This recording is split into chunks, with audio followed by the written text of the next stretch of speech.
औज़ुबिल्लाहिमिनश्शैतानिर्रजीम बिस्मिल्लाहिर्रहमानिर्रहीम। Dear students, अस्सलाम वालेकुम। हमारा आज का टॉपिक है कांट हेल्प या कैन नॉट हेल्प। ये कैन नॉट हेल्प या कांट हेल्प, ये कुड नॉट हेल्प भी हो सकता है, और ये हेल्पिंग वर्ब जो है वो चेंज भी हो सकता है वक्त मतलब सेंटेंस के अकॉर्डिंग से। तो वो देखते हैं हम कैसे। लेकिन इसका मतलब क्या है? कांट हेल्प का मतलब है किसी के बगैर ना रह सकना, मतलब कोई ऐसा काम जो किए बगैर ना रह सकते हों। जब हमने ऐसे सेंटेंसेस को इंग्लिश में कहना हो तो हम सहारा लेते हैं कांट हेल्प का। और कांट हेल्प को हम कैसे सेंटेंसेस में यूज़ करते हैं, हम उसको सीखते हैं मुख्तलिफ सेंटेंसेस को इंग्लिश में ट्रांसलेट करके। तो चलिए हम चलते हैं अपने टॉपिक की तरफ। Suppose there is a sentence with you. आपके पास एक सेंटेंस है जो हम ट्रांसलेट करते हैं और पता चलता है, एक आप कहते हो कि मुझे आम बहुत पसंद है, मैं ये खाए बगैर नहीं रह सकता। मुझे आम बहुत पसंद है, गर्मियों में मैं आम खाए बगैर नहीं रह सकता। तो ये इसका ट्रांसलेशन आप जब करोगे तो आपके पास ये होना चाहिए स्ट्रक्चर फॉर्मेशन क्या है कि आपने कैसे इसको ट्रांसलेट करना है। तो dear student, first of all you will write subject. आप सब्जेक्ट लिखेंगे सबसे पहले, और सब्जेक्ट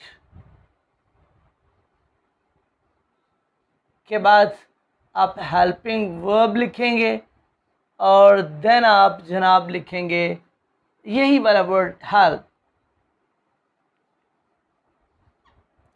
और उसके बाद आप फोर्थ फॉर्म ऑफ वर्ब लगाएंगे। हेल्पिंग वर्ब, हेल्प लिखने के बाद वर्ब जो प्रॉपर वर्ब आपका होगा उसकी आप लगाएंगे फॉर्म फोर्थ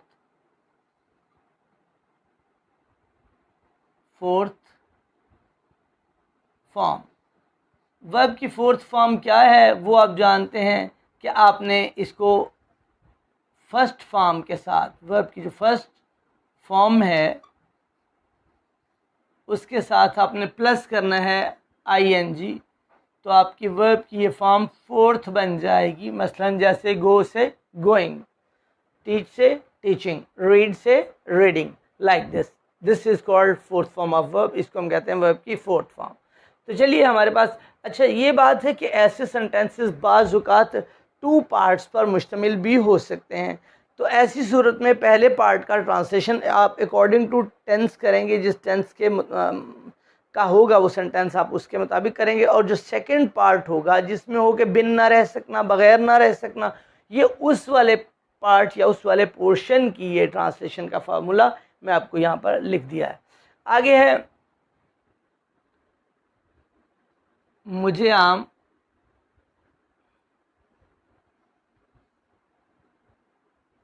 बहुत पसंद है,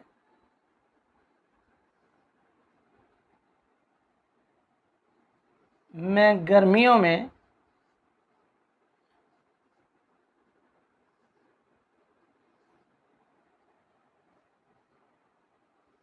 आम खाए बगैर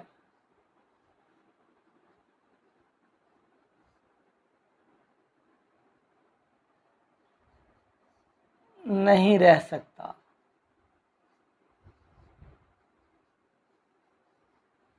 अब जब ऐसा सेंटेंस आपके पास होगा तो मेन चीज़ ये है कि आम खाए बगैर नहीं रह सकता। ठीक है, वो आगे पीछे आप कर सकते हैं, सेंटेंस में कुछ भी लगा लें, गर्मियों में या ना लगाएं। मतलब ये वाली तो एक अलग से एक तमहीद है जो बांध लें, तो उसकी आपने जस्ट ट्रांसलेशन ही करनी है। और बाकी जहाँ तक ये है सेंटेंस का पार्ट, वो क्या हुआ कि मुझे आम बहुत पसंद है। तो ये वाला जो पोर्शन है ये तो आप जानते हो, मतलब बहुत ही ईजी सा पार्ट ऑफ सेंटेंस है। आई लाइक मैंगोज वेरी मच, मुझे आम बहुत पसंद है। I like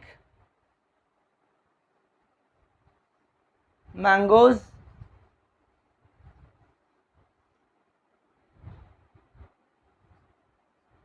I like mangoes, मैं आम पसंद करता हूँ, या मुझे आम बहुत पसंद हैं वगैरह। I like mangoes very much, या I like mangoes the best, यानी सारे फलों में ज़्यादा आपको जो पसंद फल है वो आपका है आम। तो ये हम चेंज कर लेते हैं।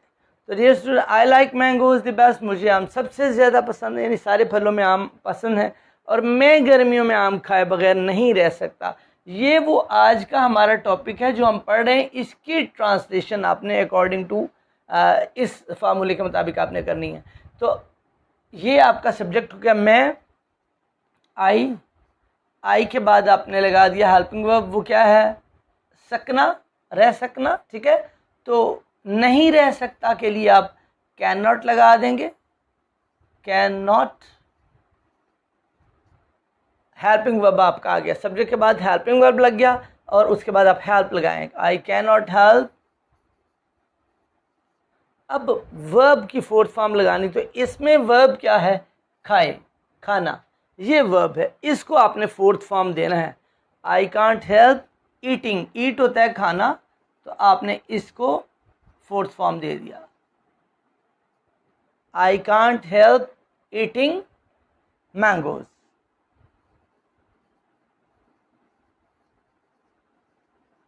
कब, गर्मियों में, इन समर,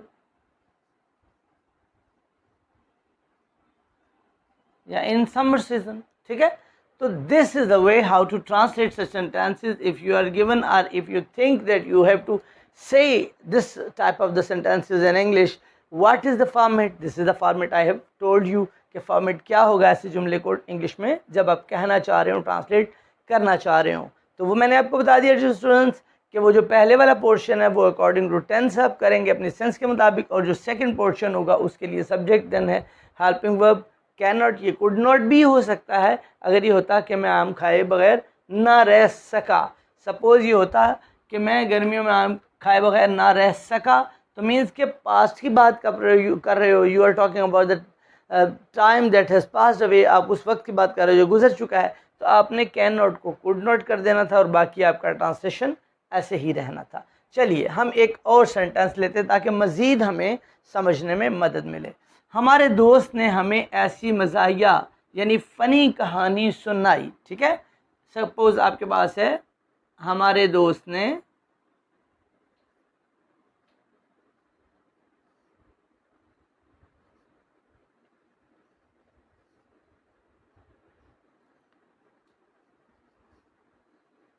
ऐसी मज़ाहिया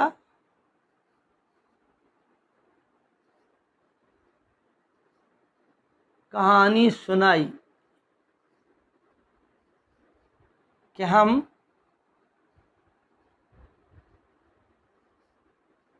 हंसे बगैर ना रह सके।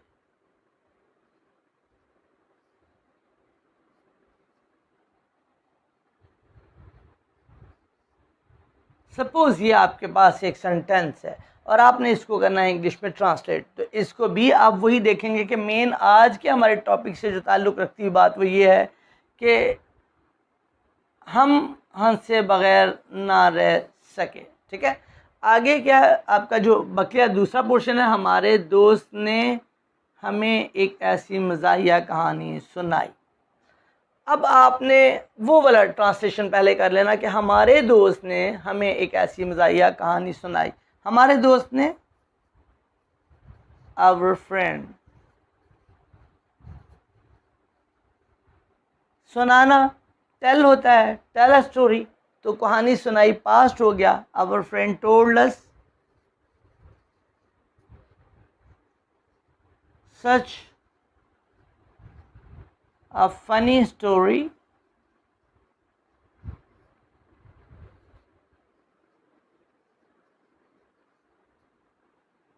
कि हम हंसे बगैर ना रह सके। वी, आगे आपका ये सब्जेक्ट आपने लगाया ना वी, उसके मुताबिक हेल्पिंग वर्ब लगाएंगे, तो हेल्पिंग वर्ब ये तो आपका हेल्प वर्ब था, सब्जेक्ट था। अब हेल्पिंग वर्ब आपने क्या लगाना है, ना रह सकना, ना रह सके, तो ये सकते हैं तो नहीं है जैसे यहाँ पर था, ठीक है ना, नहीं रह सकता, तो यहाँ पर है सके, पास्ट आपका टेंस आ गया, तो कैन नॉट को कुड नॉट कर देंगे क्योंकि आपका ये वाला सेंटेंस जो प्रिंसिपल क्लास है ये भी पास्ट में है, लिहाजा ये वाला भी पास्ट में होगा, तो कैन नॉट की बजाय जो हेल्पिंग वर्ब होगा वो कुड नॉट आप लगा देंगे, कुड नॉट। उसके बाद आप हेल्प लगाएंगे, कुड नॉट हेल्प, और फोर्थ फॉर्म ऑफ वर्ब, इसमें वर्ब क्या है, हंसना, कुड नॉट हेल्प लाफिंग।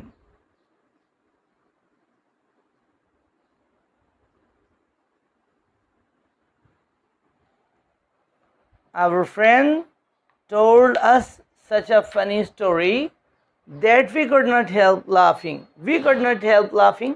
हम हंसे बगैर ना रह सके. ओके, तो ये देखिएगा, इस तरह से आपने ट्रांसलेट किया. और वो मैं एक बार फिर बताता हूँ कि ये जो पार्ट ऑफ सेंटेंस है ये आपने according to sense, according to tense आपने ट्रांसलेट किया. और ये जो आपके टॉपिक से ताल्लुक़ रखने वाला कि हम हंसे बगैर ना रह सके, आपका टॉपिक है कि बगैर या बिन ना रह सकना, तो हम हंसे बगैर ना रह सके. We could not help laughing. और आज का ये formula subject, then comes helping verb, then comes आपका हेल्प और देन आपका फोर्थ फॉर्म ऑफ वर्ब. और इस तरह से आपने इसको ट्रांसलेट कर लिया. सपोज़ आपके पास एक और सेंटेंस है कि मैं हर पीर की शाम ये ड्रामा देखे बगैर नहीं रह सकता. आपके पास सेंटेंस है, आप मजबूर हो, आपकी मजबूरी, क्योंकि ये जो सारे हमारे सेंटेंसेस हैं ये हमारी मजबूरी को बेसिकली शो कर रहे हैं. इनमें हम मजबूर हैं. जब मजबूरी को करना हो तो फिर उसके लिए ट्रांसलेशन के बगैर, या मजबूर हो जब काम किसी को करने के बगैर आप मजबूर हो कि आपने काम करना है, तो ऐसी सूरत में आपने ये लगाना है. अब आपके पास एक नया जो आपसे मैं अर्ज़ कर चुका हूँ सेंटेंस है कि मैं हर पीर की शाम ये ड्रामा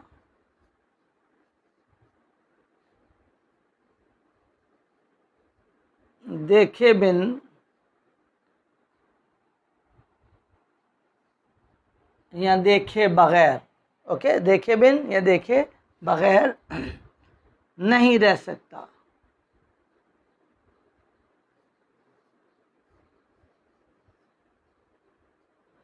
अब इसमें देखिएगा कि आपके पास सेकंड पार्ट ऑफ सेंटेंस नहीं है. वो सिर्फ यही है कि आप ये ड्रामा देखे बगैर नहीं रह सकते. वो अलग से बात है कि हर पीर की शाम एक वर्ड आ गया है, वो अलग से है. मेन चीज़ आपकी आज के टॉपिक की वो यही है कि मैं ये ड्रामा देखे बगैर नहीं रह सकता. तो सब्जेक्ट आपका मैं होगा, आई, और हेल्पिंग वर्ब आपका सकना है, नहीं सकता, तो कैन नॉट.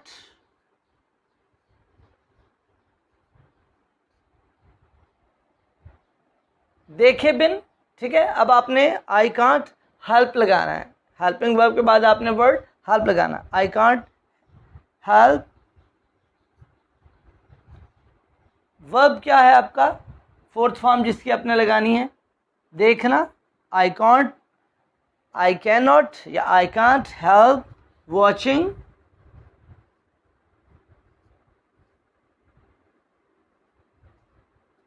दिस ड्रामा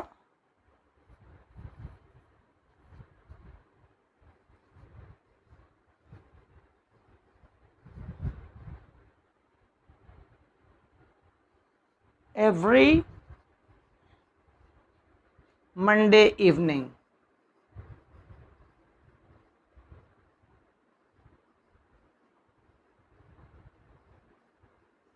हर पीर की शाम, एवरी मंडे इवनिंग. मेन चीज़ आपकी वही है. I can't help watching this drama, I can't help watching this drama every Monday evening. हर पीर की शाम मैं ये ड्रामा देखे बिन नहीं रह सकता. तो डियर स्टूडेंट्स, ये हमारा आज का टॉपिक था. बहुत ही इंटरेस्टिंग और इन्फॉर्मेटिव था. आपको जब इंग्लिश में ऐसी बातें करनी हो तो आपको क्या कर रहे हैं, आपको जस्ट इस फॉर्मेट को फॉलो करना है और आपने ये बातें करते जाना है. आपने सिर्फ इन्हीं सेंटेंसेस पर इक्तफा नहीं करना, बल्कि आपने ऐसे सेंटेंसेस और सोचने हैं और उनको इसी सांचे में ढालने की कोशिश करनी है, उनको ट्रांसलेट करने की कोशिश करनी है, ताकि आपकी प्रैक्टिस खूब बन सके. जब आपकी प्रैक्टिस हो जाएगी तो आप ये बातें आप इंग्लिश में खूब कर सकेंगे. And the best way to talk in English is to stand before the mirror and try to think that somebody else is standing before you, not you are watching yourself in the mirror. आप ये ना सोचें कि mirror में आप खुद को देख रहे हैं, आप समझें कोई और बंदा है और आप इंग्लिश में बातें करते जाएं. A day will come when you will be able to talk in English with everybody around you, जब आप हर किसी से बात कर सकते होंगे. ये प्रैक्टिस है आपको अच्छी इंग्लिश सीखने और जानने के लिए, और हमारा चैनल आपका साथ देता रहेगा हमेशा हर नए टॉपिक के साथ। इंशाल्लाह मिलते हैं अगली वीडियो में, तब तक के लिए इजाज़त, अल्लाह हाफ़िज़।